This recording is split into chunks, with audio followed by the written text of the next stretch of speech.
Ayan na, nagsapa ka na nga dito, oh. Why are you running? Okay, bago pa man magsimula yung Clan War League, ay nagpost na ako sa Blue Ops para mag-recruit ng mga buwang. Tama, at yan nga ay para magpabugbog ng 30 versus 30 sa Clan War League. At kung sino yung magiging top 5 scorer ng bayan, ay bibigyan natin ng Shadow Scenery. Kaya pagkalipas nila ng ilang oras, ay nagsipasukan na nga yung mga idol natin na mga buwang. Kaya shoutout sa lahat ng mga idol natin na buwang na nakapasok para mapabugbog sa 30 versus 30 dito sa Clan War League. Shoutout sa lahat ng buwang! At pagsapit nga ng alas 9 ng gabi, ay nag-search na kaagad ng 30 versus 30 si Rambutan para makahanap na ng kalaban na bubugin yung mga idol natin na buwang. At nung binalikan ko ngayon nag-iisang account ko na Teach18 kung saan kasama yung mga idol natin na buwang, ay nagsimula na pala yung day 1 ng Clan War League. At ang resulta, akala ko nabugbog na yung mga idol natin. Yun pala ang nabugbog yung mga kalaban na taga-Indonesia. Kawawa naman. Kaya panoorin na lang muna natin yung mga attack na mga buwang kung anong strategy pa yung ginamit nila para bugbugin yung mga base ng kalaban. Parang may naamoy ako hindi maganda. Panoorin na muna natin yung kaya Zero nung ginamit niya. Grabe mga Barbie! Sunod ginawa niya dito? Okay, inunahan niya dito yung kaso, ginamit niya na kagad yung mga kambal. So nagkamali yata siya dito. Baka ang gusto niyang gamitin yung malaking pana, di niya naisip kasi naka-invest dito. So nandito din pala si Abnoy na may alagang cobra. Kasama niya yung bita-bitang ironyombot. At maglilapag niya na dito pala yung mga Barbie. Okay, so nag-funnel lang siya dito gamit yung tupakin, tsaka dito si Abnoy, tsaka kasama si Ronyombot. So ang mga Barbie niya, diretso-diretso sa gitna. Okay. Naku, yung higanting kalbo. Kinatapunan ng tayo ng kaldero. Darit na garit tuloy, nagwawala. So nandito na yung mga Barbie niya. So nakaano si Tatang? Nakatalong. May orange na talong at saka violet na talong. So yun ang kunat ng mga Barbie tuloy dahil sa talong. Kina nyo, aros di ma-dedo-dedo sa lason ng town hall. Ay grabe, kinawawa yung base ni Okay. Si Okay, kinawawa niya sa hero. Kinamitan ng Barbie 17 Barbie, matinong troops yan. Nilagay niya ng ipis yung enemy BK kasi dugi yung BK niya 105 level. Putik na yung Teach. Ano na pala to si sa Zero? Teach 18? Kawawa tuloy yung base ni Okay na T16. At gano'n na nga ang nangyari sa attack ni Idol Zero na buwang. Ginamitan niya lang niya ng D7 Super Barbie yung base ni Okay. Kawawa naman. Kaya tinitingnan ko nga ulit dito kung ano pa yung mga kakaibang strategi na ginamit ng mga idol natin para bugbugin yung mga base ng kalaban. At ang sunod na ni-replay ko dito ay yung attack ni Idol Rogue na isa rin buwang. So ito, panoorin natin. Maganda to. Maganda yung ginamit niya dito. Meron siyang 8 kaldero, tsaka 6 na Cyclops. Okay? So nag-funnel siya dito both side. Siguro ang plano niya dito. Papasukin yung mga niya, yung mga Cyclops niya. So nakaano dito si Tatang. Nakatalong din. Nauuso na yung mga talong dito kay Tatang ngayon Okay? So RC charge pala yung ginawa dito ni Idol Rogue para matanggal yung mga ibang defense. Tapos naka-itlog pala dito si Ronyombot. Yan may itlog. So ang ginawa niya pala, nag-RC charge muna siya dito para matanggal yung mga ibang defense. At ginamit niya naman si Tatang para tanggalin kagad yung mga defense na nandito sa may 9 o'clock. Meron siyang dito. Siguro hayaan niya lang mateto si Ronyombot kasi meron siyang revive spell. Yan na nga, nadeto na nga. So nahilapag niya na pala dito yung mga Cyclops na nakadiaper para dumiretso papunta dito sa may gitna. Dahil nagawa na rin tanggalin kagad yung mga buildings dito kaya yung mga Cyclops nakakapasok dito sa gitna. Magaling. So anong ginawa niya dito? Nakaano ba si Abnoy? Nakakobra din. Si Tupakin, ayun, may ikambal na Tupakin din, tsaka higanting kalbo. Ay, si Machete pala, si Machete. Okay, so ano na mangyari dito? Naku, binabanatan ng guardian si niya, yung Abnoy niya, ayun, nagalit. Nilabas yung mga kobra. Nakipagsapakan na. Ayun, hinampas. Kawawa naman. Kawawa yung guardian. Ngayon, nagkalat na yung mabuwang. So nandito na si Tupangin, binabanatan na siyang Rekushi Cannon. Kaya nilapatan niya ng anong pose ng Meralco. So lumipad yung attention ng Rekushi Cannon. Very good. Grabe si Ronyombot bida-bida. Binuhay niya na pala si Ronyombot ulit. Gamit yung revive spell. Magaling yung mga kasama natin. Magaling. Ganda ng pasok ng ano niya, ng mga cyclops niya. Diretso-diretso lang dito, oh. Habang yung mga hirong buwang, sila naman nag-take ng mga pakalat-kalat dito. Kaya yan, oh. Kawawa yung defense ni Kuma. Si Kuma, asawa, yung tatay ni Bonnie. Hirong yambot. Grabe, bida talaga, oh. Yambot yan. Ano yung ano niya? May kapa siya. Nakatrintas yung buhok niya, oh. Nagbago na. Ayan na sinasabi, oh. Nakatapak na naman tayo.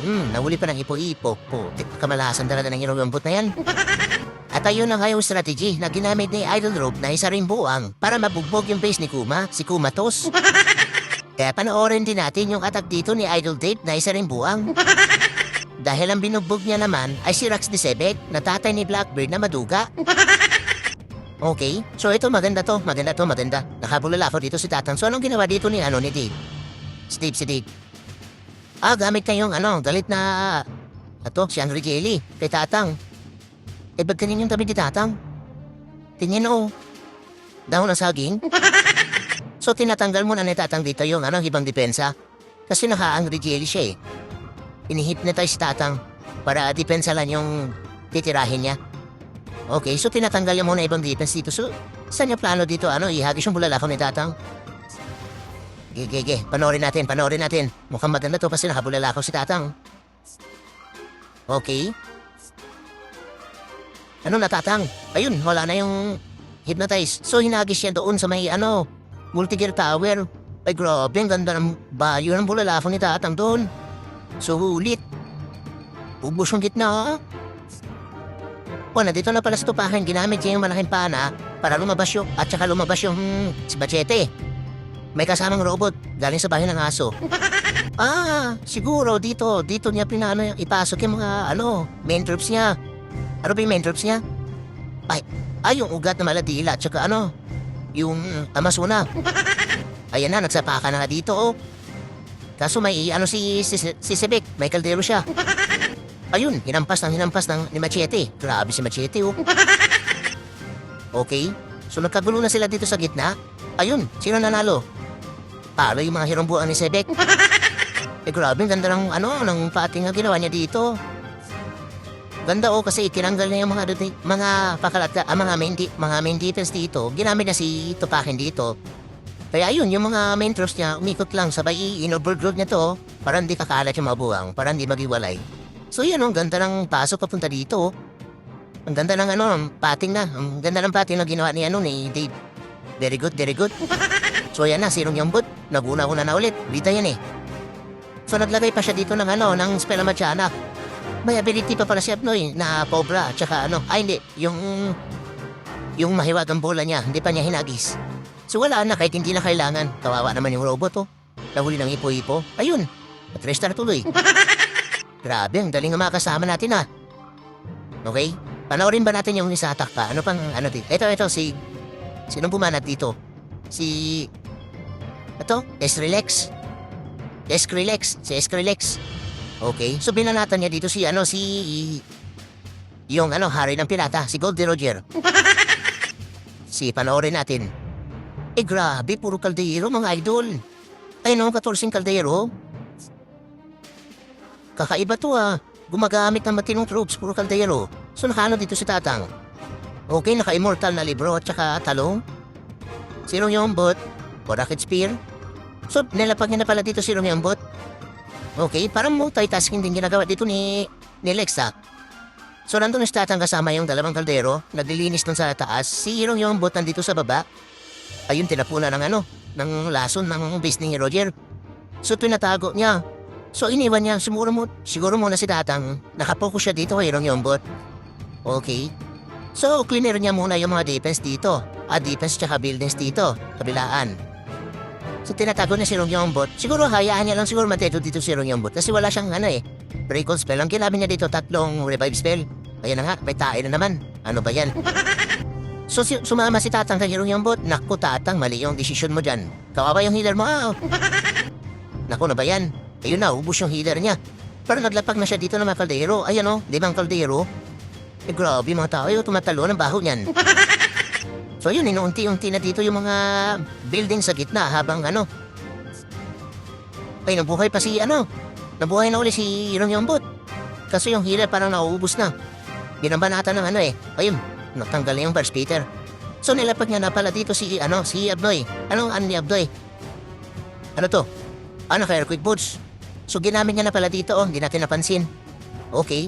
So nadito si Tatang at saka si Irong Yombot.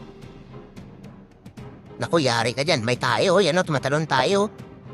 Yan pa, yung guardian na yan, banatan mo. Yun Kinalunan ng tayo. So lumabas yung bantay niya, puting butete. Naku, mahihilo lang yan sa mata eh. Ayan hindi tuloy alam ng butete So ang pinuntahan niya na lang yung Irong Yombot. Kasi hindi niya mahuli yung mga tae, tumatalon.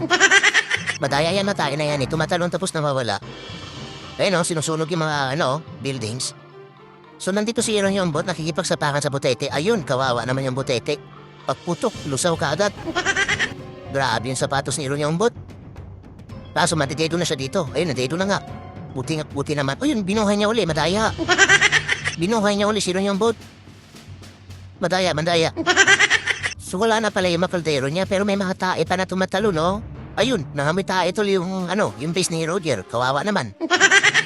At ayun na nga, yung mga attack ng mga idol natin na mga buwang, gumamit din pala ng mga kakaibang troops composition ng mga matinong troops. Kaya ayun, nabugbog na kaagad dito yung mga kalaban ng mga taga-Indonesia. Kawawa naman. Kaya pinag-iisipan ko nga muna dito kung kaninong mirror ba yung kailangan ko gamitan ng matinong troops. Dahil yung katapat ko dito sa akang ko na T-18 ay si Agos na T-17. Lugi nga si Rambutan dahil T-17 lang si Agos, kaya dito na ako sa base ni Big Mom na T-18. Pero tumutuka pa ngayong kalaban dito na kapatid ni Luffy na si Portgas the Ace. Kaya nakichismis muna dito si Rambutan kung ano ba yung ginamit na strategy ni Portgas the Ace. At ayun, walang kasawaan na spam na butiki. Kaya dahil dyan, lumayas na lang kaagad si Rambutan dahil mukhang hindi naman matristar yung base ni James. Kawawa naman. Kaya balik na lang tayo dito sa defense ni Big Mom. Tama, si Big Mom natakot sa kalansay. Kaya dahil dyan, nagsala nga ako dito ng 24 pirasong bruha na nanganganak na mga kalansay na tiyanak. At sinamahan ko nga din ng 6 na bungo na nakasakay sa tae dahil mga mukha rin kalansay. At para mas lalong dumami yung mga kalansay, ay nagdala nga din ako dito ng 8 pirasong spell na mga tiyanak. At ginamitan ko nga ng 2 talong dito si Tatang para tumigas naman yung mga bunbunan ng mga bruha. Kaya tama na yung daldal, bumanat ka na, Rambutan. Pwede na yan. Katalong na si Tatang. So ito, gamitan na natin ng to. Mga bungo. Takot yan si Big Mom eh. Takot sa bungo. Okay? So ang gawin natin ganito. Lapagan muna natin ang dito ng spell na matyanak. Si Tupakin, gamitin natin agad yung malaking pana niya papunta dito. Para matanggal tong ito na palipad ng tae. Yan, tapos yun, papuntang kawalan yung malaking pana niya. Si Abnoy siguro. Dito si Irong Yombot mamaya. Tapos si Abnoy siguro dito sa gilid. Tapos yung mga bruha dito. Samahan din natin si Abnoy ng dito ng mga bruha. Teka lang, dalda na wala nang oras. So malaking spell na matyanak muna. Tapos malaking pana nito Pakin. Tumama ba? Yun, tumama. Tanggal pati yung bahay ng karpintero. Ano pala isama natin dito? Okay, tapos mga bruha. Spell na matyanak pa. Teka lang. So dito sila. So dito na to si lapatan muna natin po sa numeral ko. Tapos yan, si Irong Yombot dyan. Si Abnoy. Wag kayong umikot. Naku, umikot yung mabuang. Patay tayo dyan. So dito na to si Abnoy. Counter panel. Tapos, lapagan natin ang bruha si Abnoy. Tapos poste numeral ko dito. Bruha din. Bruha dadagan natin. Tapos yan, yung kariton. Naku, yari dito si Irong Yombot. At teka lang, spell ang matyanak dito. Lapagan natin ang poste numeral ko. Okay? Dito mga bruha din kay Irong Yombot. So may bruha patay dito, okay? So spell na matyanak din dito. Wait lang. Saan na yung ibang bruha? So dito isang bruha dito. Spell na matyanak pa dito. Grabe, ang daming tiyanak ko. Naku, ang daming tiyanak. Nahilo na yung base ni Big Mom. So i-reach natin dito, Yan. So lumabas na yung bantay niya. Na yung bantay niya, kaldero. Asunin natin, lasugin. Mabaho yung kaldero na yan. Spell na matyanak pa dito. May isang bruha patay dito, Wait lang, saan ko ilapag to? Naku, kawawa naman tong base ni Pinatakte na mga tiyanak ko. Dami, Nagsapakan na dito mabugang, nagrambula na. Dagdagan pa natin ang tiyanak, ayan. Bahala ka dyan. Tapos dito na itong isang bruha. Teka, marami akong bungo dito, Lapagan natin mo saan na yan, yan. Lapagan natin yung mga bungo para yung pakinapong naman. Siyap na gamitin natin yung may wagang bola. Okay. Tapos yan, yung salamang kero na walang pakinabang. Tapos yan, lapagan natin ang post na meron ko dito. Wala na. pinutakte lang ng tiyanak yung bis ni Big Mom. Kawawa naman. O diba, malakas din maka 3-star yung mga bruha pag nilagyan natin ng 2 talong si Tatang. Sabi sa inyo eh. Paano masabi? Pero hindi pa pwede magsaya dahil marami-rami pa nga yung mga atak ng kalaban. E kaso, pagkalipas nga lang ng ilang dekada, ito na nga yung score. Ayan, 80 sa amin, 43 naman sa kalaban. Dahil tingnan nyo naman, 26 yung 3-star at isa nga lang yung naka 2-star. Habang sa kalaban naman ay may 6 na 3-star at isang bokya. Kawawa naman. Kaya dahil dyan, panoorin din natin yung umatak sa bis ni Vegapunk na si Cairo. Okay? Panoorin din natin yung ginawa dito ni Cairo. So nung ginamit niya dito, ay putik na yung 10 puting bakulaw. Tsaka 11 pirasong higante na nakasyagi yung buhok. Putik na yung puro matinong troops ah. So nung ginawa niya dito, so nakano ba si Tatang? Ayun, nakabulolakaw. Nakamachete si Tupakin, si Abnoy naka-airkick boots. Okay, naka-rocket spear si Abnoy, si Hirong Yombot. So anong ginawa niya dito? Tingnan natin kung anong ginawa niya dito. Na, nyari. Tagal niya maglapad dito pinag-isipan niya ata kung anong gagawin So ayun, nilapagan niya na kagad ng imbispel yung mga ibang defense. Sabay hinagis yung bulalakaw ni Tatang papunta dun sa magpapalipad ng tae. Ayun, tanggal kagad yung clan castle. At tanggal kagad yung clan castle, tsaka yung yung tawag dito, yung revenge tower. Naku, pati ito, nadama yung yung machupapa hilong-hilo sa tae ni Tatang. So naglapag na siya dito ng 2 pirasong puting bakulaw. Sabay nilapagan niya ng bungo para tumalon sa ere. Kawawa naman. So ayun, nahila na si Tatang dito gamit yung Tupakin at si Abnoy na nakakalansay. Kalansay si Abnoy. Okay, binanatan yung yung multi-arch tower. So naglapag na siya dito ng mga higante na nakasyagi yung buhok. Ayun, shaggy Shaggy yan. Nagdagdag pa siya. Okay? So nag-jump spell siya dito. Ang problema, so nung ginamit niya machine dito, ayun, nangaagis ang kalbo. Nandun naman kalbo. Ayun, inagis yung super yeti na alaman ng ng drum. Tapos ayun, naghagis ulit ng kalbo. Grabe si Machete Dapat ng katawan So nakatalon yung mga buang papunta sa may town hall. Ay hindi, umalis.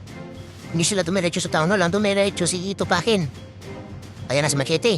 Galit na galit nagwawala. Binabanatan niya, ayun, hinampas yung mga tiyanak. Ubus yung tiyanak kay Machete. Ngayon, ang nangyari dito, andito si Abnoy sa labas.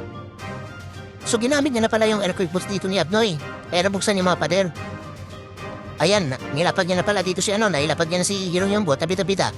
Nakarakis pero, madaya. Hindi abot yung mga defense dito Hindi siya abot ng mga defense, kaya ayun. Nakaprehit si Hirong Yombot. Kaso, nasabugan naman ang tae. Ayun, kawawa naman yung tuta niyo Hilong-hilo sa tae. Grabe, ang ganda lang ginawa dito ni Cairo. Dami niya pang dito Mga nakasyagi ni Gante. Gante na nakasyagi yung buhok. Abdoy? Nagsolo ka na dyan Pitikin mo itog yan. Kawawa naman yung natutulog doon. Binasag yung bahay Tinan mo si Hirong Yombot lahat ng pinupuntahan may tayo talaga. Nakakalansay din pala dito si kalansay ni Skin. Grabe, lumulutang sa ere yung kalansay Ayun Grabe yung sapatos niya may kurente Ang lalapit dyan, sunog. Nangyari, bus na? Bus na. Grabe, ang ganda. Ang ganda rin ang ginawa dito ni Cairo. Ayun kawawa naman yung base ni Vegapunk. Ginamitan naman tinong troops. At ayun na nga yung huling replay na attack na makasama kong buang mga idol. Akala ko pa naman sa unang round kami na kaagad mabugbog. Yun pala, ginamitan lang ng mga idol natin na buang na mga matitinong troops. Kaya dahil dyan, may nangyayari na at kami na yung nangunguna dito sa bracket namin sa Clan War League. Kaya abangan na lang natin yung mga susunod pa na rounds. Nakasama pa rin yung mga idol natin na followers na buwang.